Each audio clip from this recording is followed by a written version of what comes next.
सिंधु जल संधि को लेकर लगातार भारत और पाकिस्तान के बीच तनाव की स्थिति बनती ही जा रही है। आपको बता दें कि अब इसी मुद्दे पर केंद्रीय मंत्री गजेंद्र सिंह शेखावत का भी बड़ा बयान आ चुका है। उनका कहना है कि भारत में बहने वाली 6 नदियों के जल का बंटवारा आजादी के 13 साल बाद हुआ। 13 साल बाद हुए इस बंटवारे में जहां जमीन का 80% हिस्सा भारत में था, तो केवल 20% पूर्वी और पश्चिमी पाकिस्तान को मिला था। तो वहां 80% पानी भारत के किसानों के भविष्य को दांव पर लगाकर तत्कालीन प्रधानमंत्री नेहरू जी ने पाकिस्तान को देना स्वीकार किया था। भारत की नदियों पर भी भारत के अधिकार को कई तरीकों से बाधित किया गया। इसकी कीमत देश के किसानों को लगातार चुकानी पड़ी। फिलहाल देखा जाए तो सिंधु जल संधि को लेकर लगातार भारत पाकिस्तान के बीच तनाव तो बढ़ ही रहा है, लेकिन हाल के समय में पाकिस्तान ने भारत को यह भी धमकी दे दी थी कि अगर पानी की एक भी बूंद बंद हुई तो भारत की खैर नहीं होगी। यानी पाकिस्तान भारत को चुनौती देने की कोशिश कर रहा था। फिलहाल अब आखिर केंद्रीय मंत्री ने अपने पूरे बयान में क्या कुछ कहा, सुनिए। देखिए, देश के बंटवारे के समय में भारत से प्रवाहित होकर के भारत में बहने वाली 6 नदियां, उन नदियों के जल का बंटवारा आजादी के लगभग 13 साल बाद हुआ है।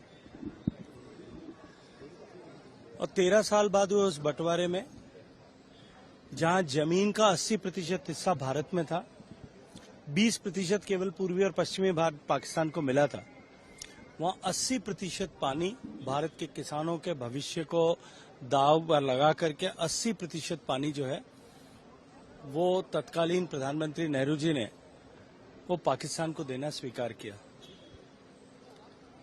रावी, व्यास और सतलज, ये 3 नदियां भारत के हिस्से में आई और सिंधु, चेनाब और झेलम, ये तीनों नदियां जो है वो पाकिस्तान को दे दी गई। इतना ही नहीं, भारत की नदियों पर भी भारत के अधिकार को कई तरीकों से बाधित कर दिया गया। उसकी कीमत निश्चित रूप से देश के किसानों को चुकानी पड़ी। इतना ही नहीं, दुनिया की एकमात्र ऐसी ट्रीटी है जिस ट्रीटी में 2 पक्षों के साथ में कोई तीसरा पक्ष मौजूद है। वर्ल्ड बैंक तीसरा पक्ष मौजूद था और वो किसी भी ट्रीटी में ऐसा कभी भी ट्रीटी का संयोजन करने वाला व्यक्ति हमेशा बीच में बना रहेगा, ऐसा कोई विधान नहीं होता। वर्ल्ड बैंक को परमानेंट उसमें मिडिलमैन बना दिया गया। टीटी को परपेचुइटी पे डिजाइन कर दिया गया कि कभी इसमें परिवर्तन ही नहीं हो सकेगा और उसके कारण से निश्चित रूप से भारत के हाइड्रो इलेक्ट्रिक पोटेंशियल को तो बाधित हुआ ही, लेकिन उसके साथ साथ में भारत की पानी की आवश्यकताओं की प्रतिपूर्ति पर हमेशा के लिए चलने लग गया। कोई भी देश पानी का जब बंटवारा करता है, 2 राज्यों के बीच में होता है, देश के विदेशों के बीच में होता है, तो उसमें कैचमेंट एरिया और कंट्रीब्यूशन जितना है उसके आधार पर डिवीजन होता है। लेकिन भारत और पाकिस्तान के बीच की इस ट्रीटी में पानी के उपयोग जहां जितना हो रहा है उसके आधार पर बंटवारा कर दिया गया।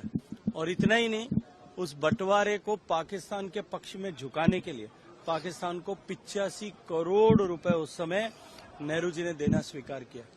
और इस सब निर्णय करने के पीछे उन्होंने कहीं भी किसी भी तरह से देश की संसद को और देश के तत्कालीन कैबिनेट को कॉन्फिडेंस में नहीं लिया।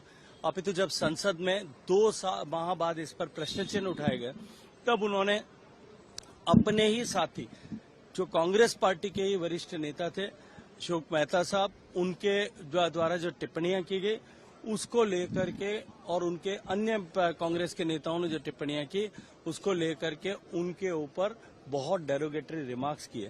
तो निश्चित रूप से देश को ये जानने की आवश्यकता है कि किस तरह से कांग्रेस पार्टी ने, कांग्रेस पार्टी के नेताओं ने जब कभी भी ऐसा अवसर आया तब हमेशा देश के जो है हितों के लिए, देश के लिए दूरगामी नुकसानदायक इस तरह के निर्णय व्यक्तिगत जो है वो अपने मान सम्मान की अपेक्षा में इस तरह के निर्णय किए थे। जो मिस्टर निरंजन गुलाटी, जो भारत की तरफ से मध्यस्थ की भूमिका इस पूरे ट्रीटी को डिजाइन करने के लिए, ट्रीटी पर निर्णय करने के लिए निभा रहे थे, उन्होंने अपनी पुस्तक में लिखा है कि मैं जानता था कि ये भारत के खिलाफ हो रहा है और ये समझते हुए और ये भारत के दूरगामी हितों को नुकसान पहुंचाएगा, मैंने प्रधानमंत्री को कई बार संदेश भेजे अंततः मुझे मिलने का समय मिला और मैंने रिक्वेस्ट किया कि एक बार पुनर्विचार करना चाहिए। भारत का ये पानी देने से और इतना पानी देने से भारत को हमेशा हमेशा के लिए नुकसान होगा, कोलैटरल नुकसान होगा। तो उन्होंने लिखा है कि नेहरू जी ने कहा कि ये इससे ज्यादा पानी दे करके भी यदि ये समझौता हो जाता है तो मैं उसके लिए राजी हूं।